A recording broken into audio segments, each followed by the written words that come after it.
L'invité de Christian Pesset. Ah, mon invité, donc ça c'est la partie charnue de l'émission, hein, le cœur de l'émission.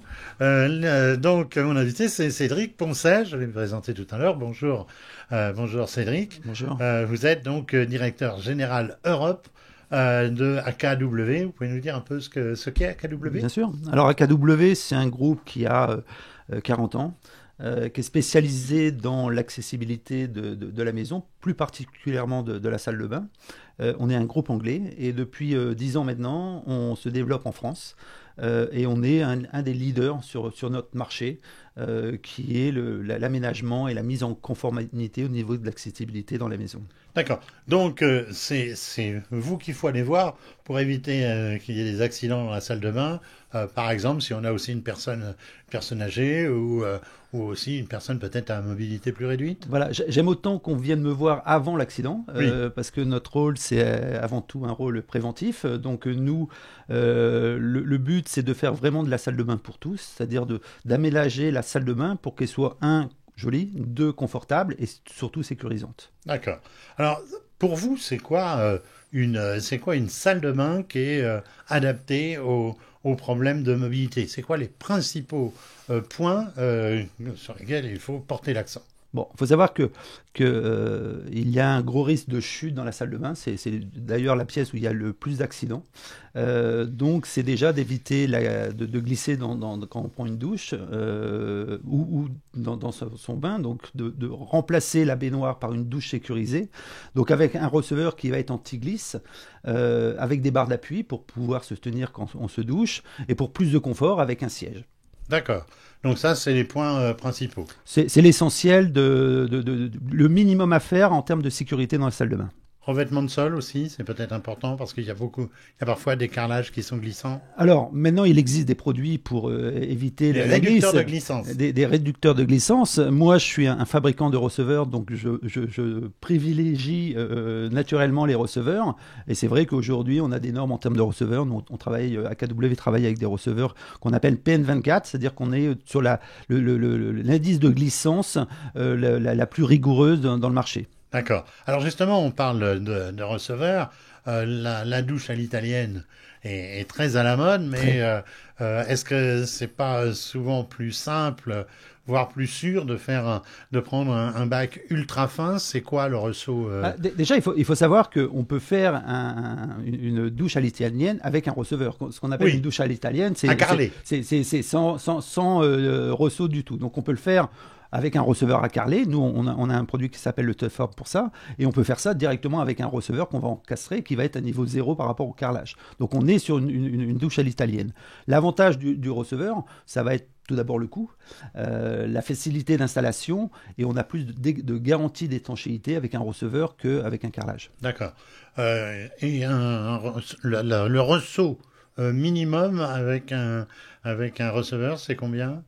S'il est complètement encastré, ça sera 0. Oui, mais s'il est rapporté... Sinon, nous, on a un receveur qui s'appelle l'Onyx. On est à 2,8 de ressaut avec un receveur. Donc, ça reste vraiment très minimum pour une marge de carrelage. D'accord. Alors, je suis allé sur votre site. Je prépare toujours, comme vous le savez, mes émissions. J'ai vu qu'il y avait un configurateur d'espace douche. Exactement. Alors, ça marche comment, votre configurateur? Alors, il faut savoir que l'espace de douche, c'est une solution complète pour un remplacement de baignoire. C'est-à-dire quand on retire la baignoire, on va à ce moment-là remplacer par notre solution qui s'appelle la solution Onyx. Donc, on a un configurateur où on peut choisir sa porte de douche, donc l'ouverture et la largeur de sa porte de douche. On va choisir son receveur et à partir du moment qu'on aura fait ses choix, le configurateur va nous proposer la meilleure solution, donc la meilleure cabine adaptée à ses besoins. D'accord.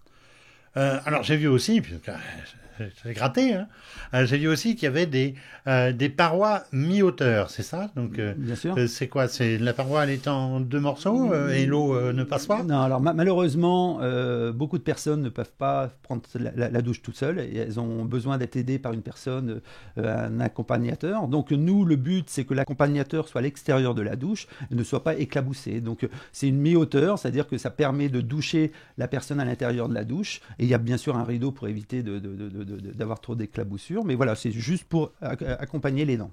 Alors, on va parler des accessoires, parce qu'on parle toujours de la douche, de Ouais. remplacer la baignoire par une douche, par un bac extra plat, etc. Mais il y a quantité d'accessoires dont on parle très peu. Alors, j'ai notamment les barres d'appui. Alors, on connaît la barre très simple, une qui se fixe notamment, on voit ça souvent dans les toilettes, hein, plutôt que dans la salle de bain. Pouvez nous parler de ces barres d'appui Alors, c'est quoi exactement? Alors déjà, la barre toute simple, je crois qu'elle n'existe pas parce que chaque barre doit être configurée en fonction d'une situation De la handicap personne. et de la personne. Donc on va avoir des barres à toucher chaude, on va avoir des barres en inox, on va avoir des barres en époxy. Il y a différentes formes de barres, donc c'est vraiment adapté en fonction de la situation de handicap. Il y a quelques conseils qu'il faut avoir en tête, c'est-à-dire le diamètre de la barre, il doit toujours être à 32, et bien sûr la fixation. 32 mm. 32 mm. Et la fixation, c'est-à-dire qu'aujourd'hui, la fixation, nous, chez AKW, toutes nos barres sont à 5 points de fixation. Pour au moins en mettre 3 si on évite les joints du carrelage. Donc ça évite d'avoir un arrachement quand on utilise la barre. Alors oui, voilà, justement, moi je me posais la question. On tire forcément beaucoup sur ce type de barre et on a souvent des douches, enfin des fonds de baignoire, le mur de baignoire, qui sont en plaque de plâtre. Alors, je sais qu'il existe des solutions aujourd'hui chez Placo, par exemple, c'est la plaque Habito qui est très résistante, mais la plupart des maisons qui ont été équipées depuis une dizaine d'années, ils n'ont pas ce type de plaque. Alors, quelles sont les précautions à prendre? Alors, déjà, il faut savoir qu'il faut adapter la visserie en fonction de la surface sur laquelle on va poser la barre. Donc ça, c'est vraiment, il faut faire confiance à son installateur conseil qui, lui, va savoir choisir les bonnes vis. Et après, ça va être de multiplier le nombre de vis. C'est-à-dire que c'est vrai que si on met deux vis sur une barre, ça ne va pas tenir. Et je reviens sur ce que je disais tout à l'heure. Les 5 points. Nous, les 5 points de fixation par côté de la barre. Donc, on se retrouve avec au moins 8 vis, parce que des fois, on a un joint, donc on ne peut pas mettre une vis. Donc là, on est sûr de respecter le conseil technique sur les barres, c'est-à-dire 150 kg à l'arrachement. Et AKW, toute notre barre résiste à tout ça. Les sièges de douche. Alors, on peut se demander à quoi ça sert de s'asseoir dans une douche, mais j'imagine que peut-être que dans quelques années, on se dira que c'est peut-être pas mal. Je ne suis pas sûr qu'on puisse se poser la question quand vous allez choisir une paire de chaussures. Vous aimez bien être assis pour essayer les chaussures. Donc, oui. C'est pareil. Quand on se nettoie les pieds, je pense que la position assise est plus confortable et moins dangereuse que la position debout. Donc, de toute façon, je pense que le siège de douche, ça devient un élément de confort dans la douche. Donc, c'est vraiment ouvert à tous, pas forcément au monde du handicap. Et puis maintenant, on arrive à avoir des fauteuils qui sont très design, très confortables. Moi j'ai un fils très jeune. C'est vrai que quand on l'aidait à prendre oui, pour les enfants, c'est vrai que c'est quand même aussi très voilà, utile. Il est beaucoup moins dissipé quand il est assis sur un siège et beaucoup plus confortable que quand il est debout. Donc je pense que le siège de douche, ça devient vraiment un outil de confort dans la douche. Et donc ça marche comment? Ça se relève tout seul ou ça peut être en permanence? Voilà, vous avez soit ce qu'on appelle le tabouret. Le tabouret, il se pose comme un tabouret dans la douche et peut s'enlever. Sinon, c'est un strapontin, c'est-à-dire le siège va se replier dans le mur quand on ne l'utilise pas pour préserver l'espace de douche. D'accord. Question aussi, moi, qui me sidère un peu qu'on n'ait pas toujours réglé certains problèmes, c'est la robinetterie. Parce que vous évoquiez tout à l'heure le fait qu'on puisse avoir une personne qui vous aide avec une mi-hauteur. Mais la plupart des temps, il faut que la personne se douche en même temps parce que la robinetterie est trop loin. Il y a des progrès de fait là-dessus? Alors, déjà, nous on va sortir un produit chez AKW qui s'appelle le combo. C'est le fait d'avoir intégré le thermostatique dans la barre. C'est-à-dire on a une barre d'appui qui est en même temps le robinet. Ah oui. Donc, ça va permettre à la personne de s'appuyer finalement sur sa robinetterie. Donc, c'est vrai que ça, c'est une belle avancée.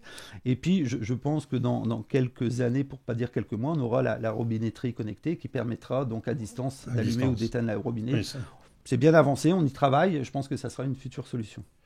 Alors, dernier point important, on parle beaucoup en rénovation énergétique de MaPrimeRénov'. Alors, je sais qu'il y a un rapport, le rapport Broussy, je crois. Qui est très récent. Qui est très récent. J'ai regardé, il y a de quoi y passer une après-midi. Je me demande même s'il y en a pas un peu trop. Mais est-ce qu'il va y avoir l'équivalent pour aider, parce qu'il y a eu des atermoiements. À un moment, on pouvait avoir sa douche gratuite même si on avait 25 ans, et maintenant, il faut presque être gravataire pour l'avoir. J'exagère, naturellement, vous me connaissez. Mais est-ce qu'il ne va pas y avoir une simplification? Oui. C'est le but. Le but de ce rapport, c'est d'avoir une possibilité de connaître son aide financière le plus simplement possible. Donc ça va être très simplifié. Et la deuxième chose, c'est pour réglementer un petit peu que ce soit l'installateur qu'on va choisir. Il y a différents labels aujourd'hui qui existent qui permettent d'avoir confiance dans la personne qu'on va choisir. Oui, parce qu'il y a eu quand même des arnaques. Faut pas le cacher. Je pense qu'il faut être aussi exigeant sur la qualité des travaux qu'on va Je pense que faire. c'est en 2022, ça va être la grande avancée, c'est qu'aujourd'hui, ça va éviter justement ce terme arnaque que vous utilisez, c'est-à-dire qu'aujourd'hui, on va choisir son installateur et on va choisir ses produits en fonction de labels qui seront un petit peu plus qualifiants que ce qu'on a fait aujourd'hui. Aujourd'hui, c'était ouvert à tout le monde, ça va être un peu plus réglementé. Très bien, merci Cédric Poncet. Je pense qu'on a pas mal fait le tour là, de la salle de bain et de la salle de douche. Merci, je rappelle, vous êtes directeur général de AKW Europe. Merci.